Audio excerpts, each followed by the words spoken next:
Hello दोस्तों, welcome to inclusive study centre.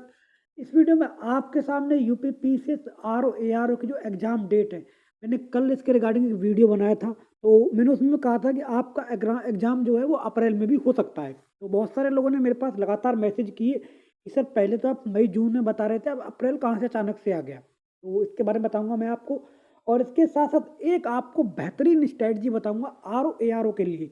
अगर आप इसको पास करना चाहते हैं ना, तो बहुत कम टाइम में और बहुत आसान और बहुत कम मेहनत में आप R O A R O के टेस्ट को पास कर सकते हो। और उसके लिए मैं आपको ऐसी 2-3 मिनट की स्ट्रैटेजी बताऊंगा लास्ट में। तो प्लीज़ वीडियो को पूरा देखिए और चैनल को सब्सक्राइब करें, सपोर्ट करें। धन्यवाद गाइज। अब बात करते हैं सबसे पहले जो है R O A R O के रिगार्डिंग। देखो, आज अखबार में इसके रिगार्डिंग एक खबर आई है और इसमें ये बात क्लियरली लिखी, जो बात मैंने आपको कल कही थी कि R O A R O का जो एग्ज़ाम है वो आपका कैलेंडर की आरक्षित डेट पर ही आपका लिया जाएगा।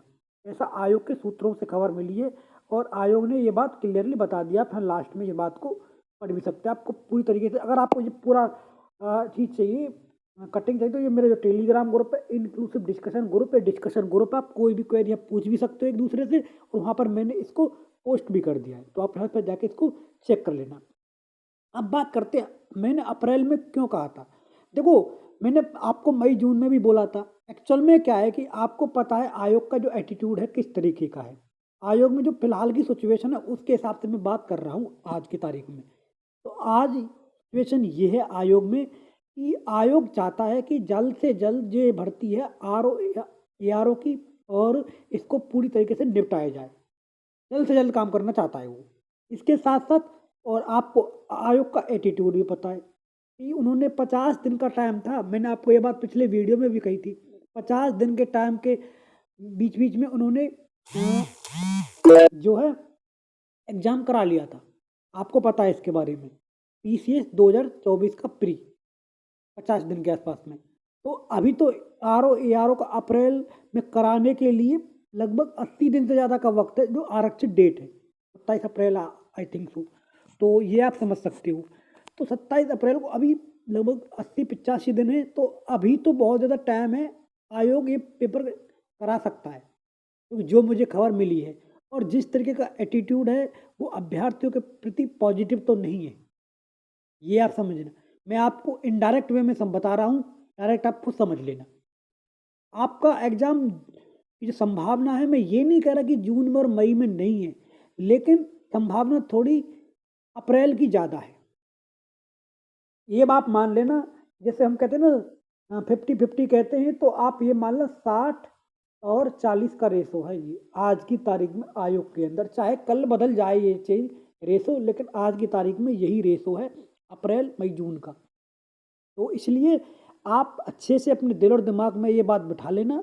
आपको अगर R O A R O की जो भर्ती है इसमें अपना सिलेक्शन लेना है, और तो अपना अभी से ही टाइम बर्बाद करना बंद कर दो और पढ़ाई पे मेन फोकस शुरू कर दो। ये हो गई R O A R O के रिगार्डिंग बात। अब बात करते हैं उस स्ट्रेटजी की। जो स्ट्रेटजी मैं आपको बताना चाहता हूँ, ये मेन ग्रुप है मेरा इंक्लूसिव स्टडी सेंटर, इसको भी आप प्लीज़ जरूर ज्वाइन कर लेना। बायो में लिंक @राजकुमार चौधरी 1। मुझसे कोई क्वेरी पूछनी है आपको, पर्सनली मुझसे आप पूछ सकते हो। अब बात करते हैं स्ट्रेटजी की। देखो, एक बात मैं आपको कहूँगा जो आपको बहुत कम लोग बताते नहीं है। R O A R O में आपका हिंदी भी आता है, हिंदी तो आता ही आता है, मैथ प्लस रीजनिंग। यहाँ से क्वेश्चन आते हैं आपके 18 से 20।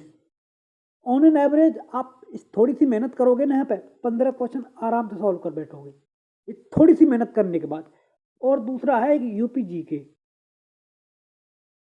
पता सबको है इसका, लेकिन यहाँ से जो क्वेश्चन आते हैं ऑन एन एवरेज 18 से 20 आते हैं। अगर आप यहाँ से ज़्यादा भी नहीं तो 15 को, थोड़ी मेहनत आप कर लो, ज़्यादा नहीं थोड़ी सी मेहनत आप कर लो। मैथ और रीजनिंग में तो थोड़ी सी आपको प्रैक्टिस करनी है, और वो भी इतनी हाई फाई लेवल की नहीं आती है। अगर आप आज पेपर देने जाओगे ना, तो भी आप कम से कम 15 में से 7-8 क्वेश्चन तो कर ही दोगे।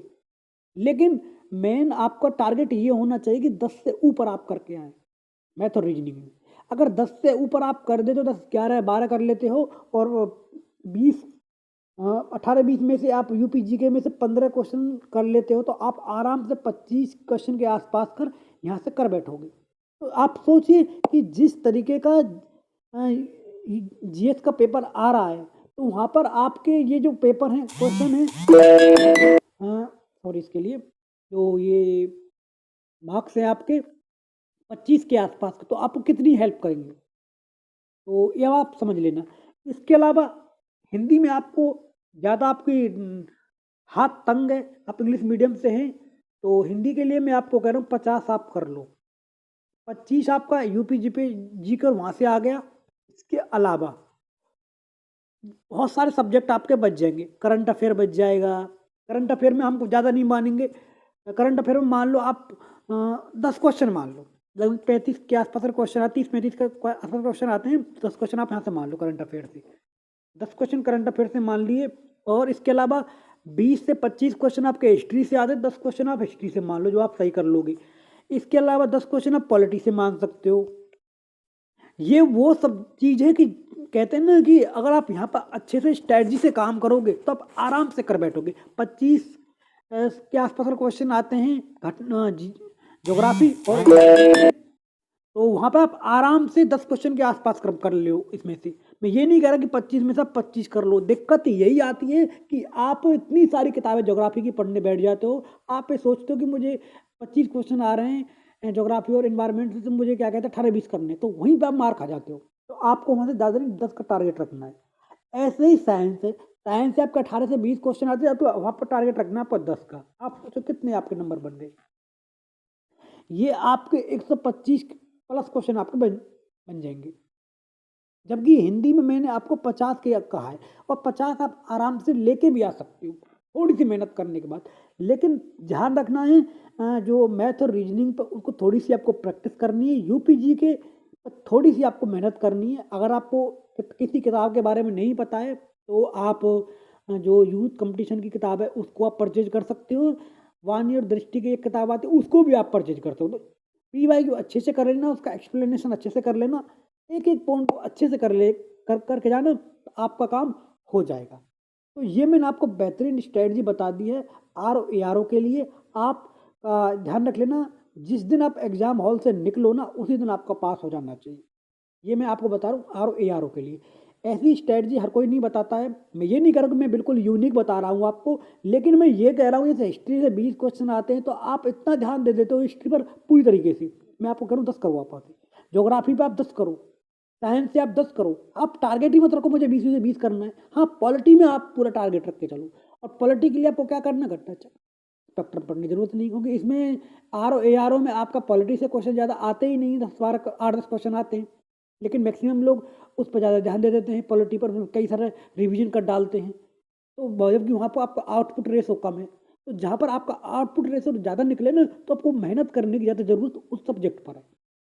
करंट अफेयर के लिए मैं आपको एक ही बात कहूँगा, आप एक मंथली मैगजीन कर लो, कोई भी कर लो, और लास्ट में जो आपकी आती है ये जो ई दृष्टि है इसको कर लेना। लेकिन मैक्सिमम लोग इसी पर डिपेंड रहते हैं, ई दृष्टि पर आपने और घटनासार पर। उसका हाल आपने इस बार देख ही लिया है किस तरीके का हाल उन्होंने किया हुआ है, तो ये बात मैंने बता दी। करंट अफेयर पर भी इतनी मेहनत मत कर लेना कि आपका बहुत सारा टाइम करंट अफेयर पर ही निकल जाए। तो ये मैंने आपको सारी बातें बता दी हैं। प्लीज़ चलो शेयर करें, सब्सक्राइब करें, सपोर्ट करें। धन्यवाद, नमस्कार।